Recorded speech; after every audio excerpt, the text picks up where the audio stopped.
আল্লাহর সন্তুষ্টির উদ্দেশ্যেই তো আমরা সেই রমাদানের রোজাগুলো রাখতেছি, নাকি কাউকে দেখানোর জন্য? আল্লাহর সন্তুষ্টির জন্যই তো আমরা রোজা রাখতেছি। এখনো কিছু মানুষ আছে এই রমাদানের রোজাকে অস্বীকার করে, এই রমাদানের রোজা রাখে না।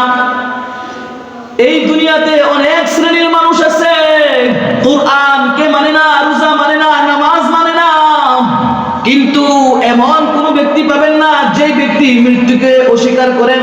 এমন ব্যক্তি পাবেন, সব শ্রেণীর মানুষ পাবেন, কিন্তু এই শ্রেণীর মানুষ কি করবেন না, পাবেন না যিনি কোরআন মানে না, কবরের আযাব মানে না, হাসর নাসর মানে না, কিন্তু রোজা মানে না, নামাজও মানে না। এই ব্যক্তি এই কথা মানতে বাধ্য, ঠিক না? এই জন্য প্রিয়ারে উপস্থিতি, এই রমাদানের রোজা যেহেতু আল্লাহর সন্তুষ্টির জন্য আমরা রাখতেছি, এর প্রতিদান কে দিবেন? কথা বলেন, কে দিবেন? হাদিস শরীফের মধ্যে পাওয়া যায়, আল্লাহ পয়গম্বর বলেন, এই রমাদান অর্থাৎ আল্লাহ রাব্বুল আলামিন বলেন, পয়গম্বরের মধ্যে জানায়া দিলেন, পয়গম্বরের মাধ্যমে জানায়া দিলেন, বান্দা, আমার বান্দা যদি ইবাদত করে, আমল করে, এটা সে তার জন্যই করলো, কিন্তু রোজা ব্যতীত, কি ব্যতীত? রোজা ব্যতীত যত আমল ইবাদত বন্দেগী করতেছি, সমস্ত কিছু আমরা নিজের জন্যই করতেছি। যদি আমার আমল দিয়ে আমার জীবন সুন্দর করতে পারি, তাহলে আখিরাত সুন্দর হবে।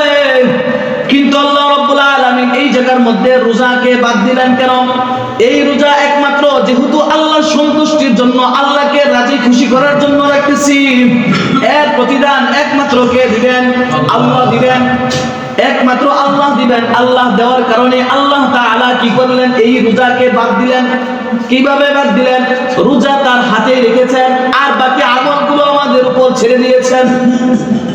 এই জন্য দুনিয়াতে যে যত সুন্দর আমল করব, তার আখিরাত তত বেশি সুন্দর হবে। এই আখিরাত সুন্দর করার একদম সুন্দর একটা মৌসুম চলতেছে, সেই মৌসুম হলো এই রমাদান। এই বোনাসের মাসে যদি আপনার আমল যদি সুন্দর করতে পারি, তাহলে আমাদের আখিরাত সুন্দর হয়ে যাবে।